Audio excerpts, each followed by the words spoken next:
Kharkiv and Sumy, two regions in northeastern Ukraine, are once again at the center of a rapidly shifting front line. With each passing day, Russian military pressure is tightening, and fears are growing that these territories could be pushed toward long-term occupation or even de facto annexation if current trends continue. According to statements from Russia's Ministry of Defense, Russian forces have recently taken control of two settlements along the border zone. In the Sumy region, units from the so-called North military group reportedly established control over the village of Sidarovka. At the same time, forces from the Zapad group claimed the capture of Glushkovka in the Kharkiv region. These advances, if confirmed, signal more than just tactical movement. They point to a broader strategy Moscow has openly articulated, the creation of what President Vladimir Putin has called a security buffer zone along Russia's border with Ukraine. Kharkiv and Sumy sit squarely within that vision.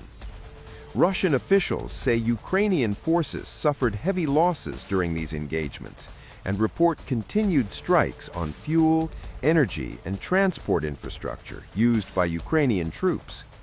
Air defense systems, Moscow claims, intercepted dozens of Ukrainian drones over the same period. Ukraine, meanwhile, disputes many of these figures and continues to report ongoing resistance in the area. What is clear is that the intensity of fighting in both regions is increasing. Villages close to the border are becoming battlefields, civilians are being displaced, and administrative control on the ground is growing more fragile by the day. Kharkiv, Ukraine's second-largest city, has long been a strategic prize. While the city itself remains under Ukrainian control, rural areas of the region are under constant pressure. Sumy, often described as a quieter front earlier in the war, is now seeing a sharp escalation in military activity.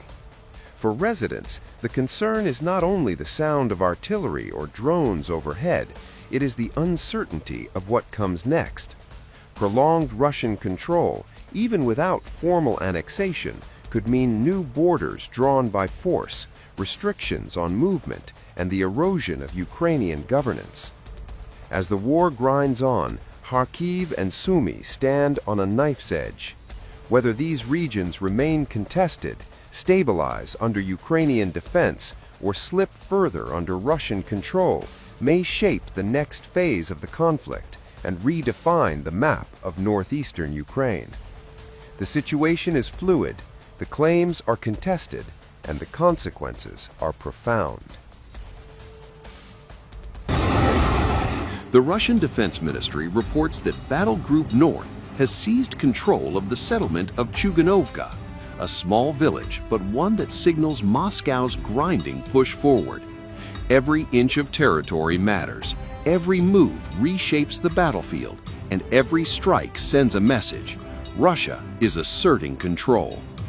Across Ukraine, air defenses flare, and cities tremble under repeated strikes. Missiles, drones, artillery, firepower that Moscow says targeted over 150 Ukrainian positions in just 24 hours. According to Russian reports, Ukrainian forces suffered heavy losses, over 1,300 personnel in a single day. Battle Group North inflicted more than 210 casualties, Battle Group East over 430, and Battle Group Center nearly 280. The Russian Defense Ministry also announced massive strikes on Ukraine's energy and transport infrastructure, including military-industrial facilities. Kinzhal hypersonic missiles joined drones and conventional artillery in attacks Moscow calls retaliation for Kyiv's terrorist actions. For Ukrainians, the strikes are not confined to the front lines. Cities face rolling blackouts, supply lines are disrupted, and morale is tested.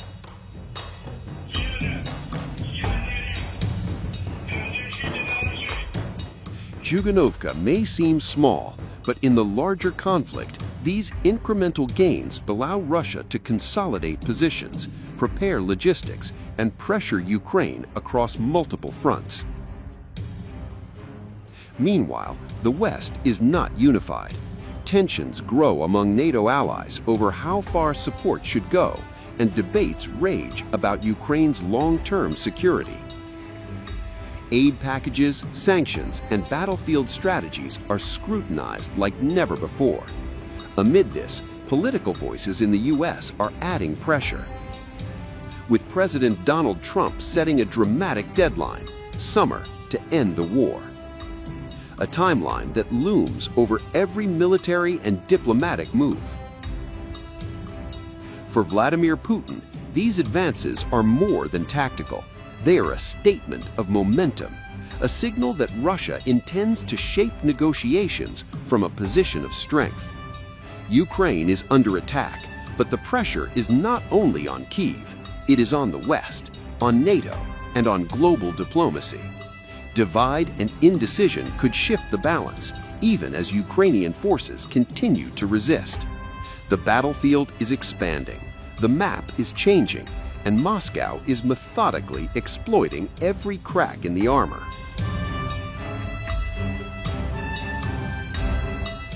But this is not just about strategy or politics. Civilians feel the impact every day. Rolling blackouts, disrupted transport, and the fear of escalation weigh on ordinary Ukrainians, even far from Chuganovka. Every artillery strike, every drone incursion, every missile landing in infrastructure sends shockwaves through communities. Families huddle in shelters, cities shudder, and the human toll grows with each passing hour.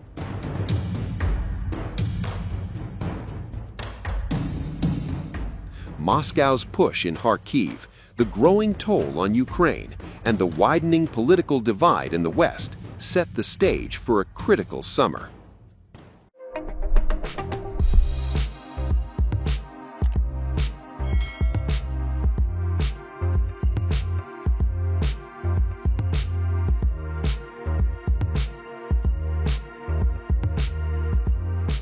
Times of India videos, your daily dose of India and the world. Global news, different views, and sharp analysis. Pressure of expectation from your fans, your supporters. That has often served as a backdrop for several Bollywood. You're not a brute majority anymore if you individually take out data. Making sense of global conflicts. Tracking the new emerging world order. Strike on Israeli military bases. A multi-pronged. To stay out of harm's way as Israel started bombing targets across. Understanding changing alliances in a polarized world. Tune into TOI videos for all this and more. Click on the bell icon to subscribe and never miss an update.